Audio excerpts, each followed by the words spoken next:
Baik, bismillahirrahmanirrahim. Assalamualaikum warahmatullahi wabarakatuh. Jadi update dari peristiwa kriminalisasi yang kami lakukan,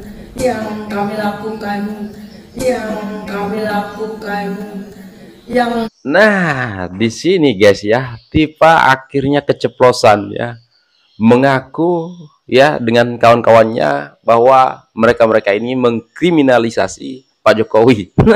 Akhirnya terbongkar juga ya, keceplosan juga niat kalian. Ya memang kalian selalu menuduh Pak Jokowi mengkriminalisasi kalian ya kan, tetapi sebenarnya sebaliknya kalianlah yang mengkriminalisasi Pak Jokowi.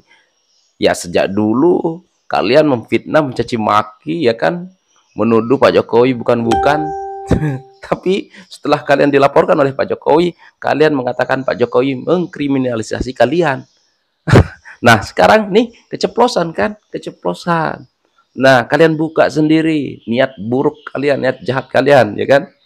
Nah di sini Tifa mengatakan, ya kita ulang dulu ya, kita dengar lagi. Baik, bismillahirrahmanirrahim. Assalamualaikum warahmatullahi wabarakatuh. Jadi update dari peristiwa kriminalisasi yang kami lakukan. Update dari peristiwa kriminalisasi yang kami lakukan. Aduh ya.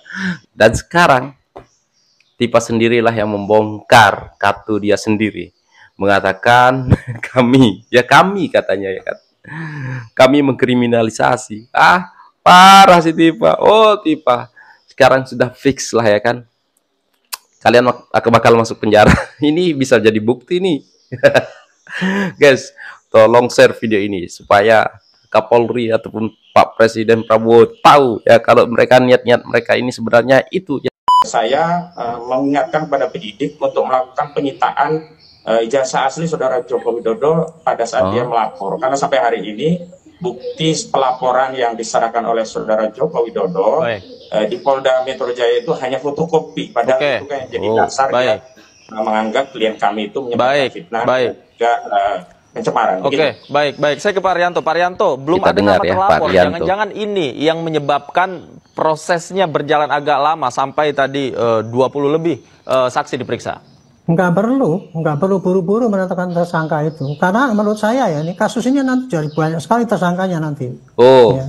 Karena dari perdebatan di atas media selama ini dalam rangka membahas kasus ini, itu banyak sekali bertebaran tindakan-tindakan pidana yang isinya ujaran kebencian, fitnah, provokasi dan sebagainya. Dan itu polisi itu ya, satu ada LP, dia akan cari bukti-buktinya.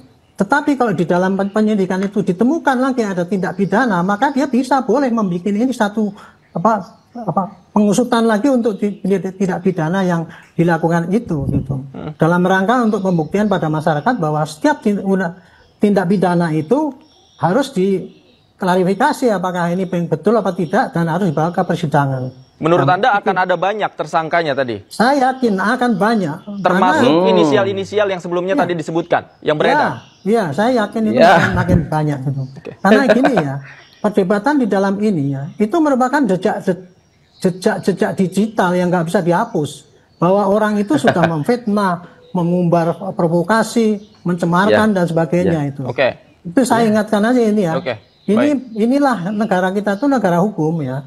Di atas negara hukum itu apa yang perilaku yang diatur dalam undang-undang itu bisa didalilkan sebagai tindak pidana dan itu harus proses hukum.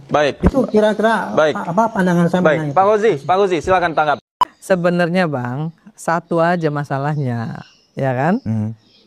Mereka ini pada dasarnya adalah manusia-manusia yang menghalalkan segala cara, ya. Kemudian menggunakan hukum rimba, ya. Kemudian mereka ingin apa yang mereka sampaikan itu harus terjadi, pemaksaan kehendak. Ini yang mereka lakukan, bukan bicara soal moral lah yang katanya harus begini harus begitu. Panci mana ada moral? Soal panci aja nggak ada moral. Gimana mau bicara yang lebih besar lagi? Panci aja nggak ada moral loh. Soal panci loh nggak ada moralnya. Apalagi mau bicara yang lebih besar lagi. Soal kecil loh itu. Kan seperti itu. Ya kalau kita kaitkan yang namanya panci ini kan juga adalah mantan. Ini yang bicara netizen loh Bang. Netizen Bang. 650.000 di TikTok saya menyatakan begitu. Panci ini nggak punya moral. Ngapain bicara soal moral?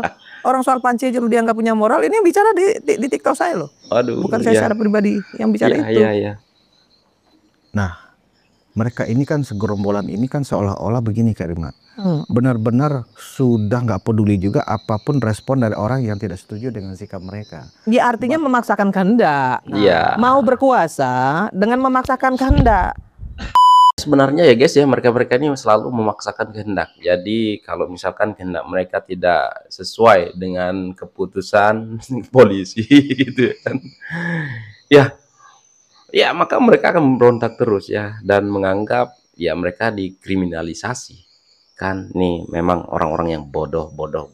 Nah tadi Tifa juga mengakui ya kan, kalau mereka-mereka ini yang mengkriminalisasi Pak Jokowi, bukan Pak Jokowi yang mengkriminalisasi mereka. Akhirnya keceplosan juga si Tifa. Aduh Tifa, udahlah Tifa, siapkan dirimu. Nggak lama lagi masuk penjara, udah itu aja lah. Bye.